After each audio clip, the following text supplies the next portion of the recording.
J'ai toujours aimé dessiner quand j'étais jeune, bien sûr, mais pour ma première vraie contact avec l'art, où j'étais conscient qu'il y avait quelque chose de plus que juste l'image devant moi et qu'il y avait une profondeur dans la perception et l'analyse de l'art, c'était grâce à ma grand-mère qui a fait beaucoup de voyages en Italie. C'était même une amie de Bernard Berenson, qui était un grand historien d'art, qui a refait vivre pas mal des artistes de la Renaissance, comme Piero della Francesca. Et elle avait des super livres, et les dimanches après-midi, je passais avec elle, où on regardait les images, quelquefois une demi-heure par image, où elle me disait regarde le petit lapin qui est là en bas à gauche. C'était peut-être une image, une peinture d'une crucifixion, mais nous on n'était pas en train de regarder ça, on était en train de regarder tous les détails qui étaient autour, et j'ai compris grâce à elle qu'il y avait beaucoup de couches d'intérêt dans une peinture, dans une œuvre, que juste juste le message principal qui était en train d'être proposé. Au début, avec la nature, j'étais très visée sur deux problématiques principales. Les problématiques que je considérais qui étaient les problématiques qui a toujours intéressé les artistes. L'image de la femme et l'image du paysage. Mais encore un peu comme peut-être la crucifixion, et je n'ai pas pensé à ça avant, c'était des prétextes pour explorer d'autres façons de faire. Je ne voulais pas faire l'image de la femme d'une façon militante, féministe, qui était quand même les années 70 et que ça méritait. Je ne voulais pas faire l'image de la femme dans une forme de plainte de toutes les images qui précédaient de la femme, plutôt fait par les artistes hommes. J'ai exploré plutôt deux autres manières de travailler. La même chose avec les paysages. Je suis plutôt intéressée par la métaphysique, plutôt que la spiritualité. Mais j'essaie d'aller au-delà même si je fais des pièces et je suis très terre à terre, mes matériaux sont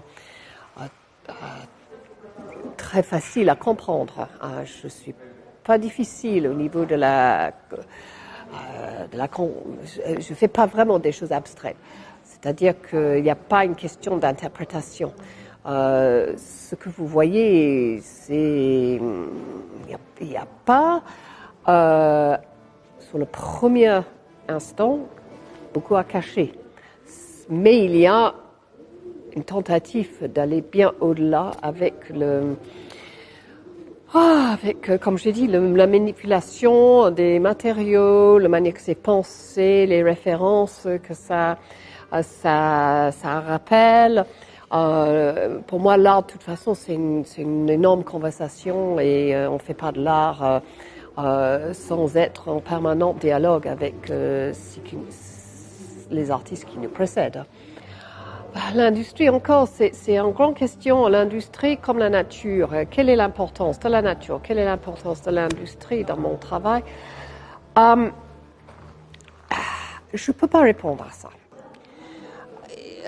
Il est politique dans le sens que tout art est politique, parce que ça propose quelque chose au monde et que ça prend la place et on a affaire avec. Je ne crois pas par exemple, la manière que je vis, je dirais, est plutôt écologique. Mais je ne vais pas faire de l'art écologique. Ça ne m'intéresse pas, parce que je ne vais pas faire un art de campagne. Je Mon travail n'est pas là pour soutenir un art de vivre. Je considère l'art comme l'exploration des conventions d'une longue histoire qui commence effectivement dans les grottes et puis jusqu'à aujourd'hui, et que c'est une forme de l'homme montre sa capacité d'être civilisé. Tout mon travail, qui est évident, c'est fait avec la tôle ondulée. C'est un matériau qui appartient totalement à mon intérêt de la contradiction, que tout ce qu'on rencontre dans la vie est de l'ordre de la contradiction, de l'opposé, de la juxtaposition.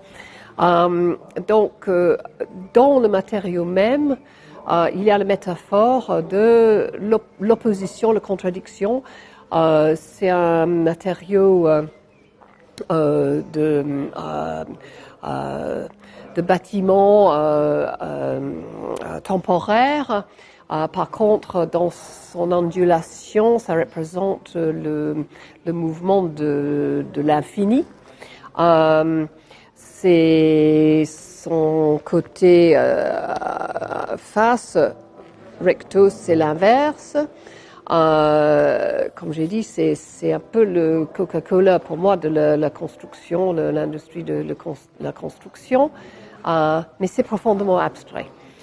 Donc, dans cette contradiction, on a aussi la question que quand on découpe, par exemple, une forme très simple, là on a des formes géométriques et on essaie de les marier parce qu'il y a des ondulations.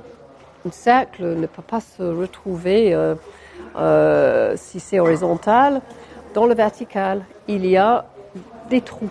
Okay? Ce que je fais là ne peut pas être fait par nous, par l'homme. Il faut un algorithme qui est calculé pour calculer les hauts et les bas du matériau.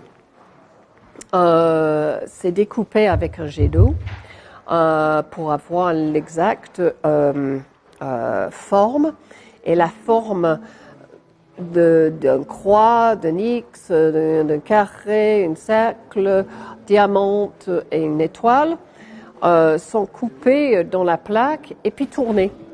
Donc on a le vertical et la même forme se met dans l'horizontale et se retrouve aussi ces hauts et les bas dans l'ondulation.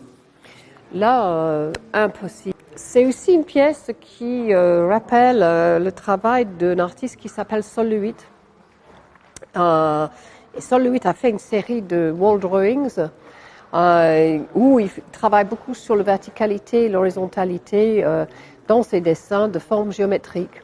Vous m'avez demandé tout à l'heure quel est mon intérêt pour l'industrie. Peut-être c'est là.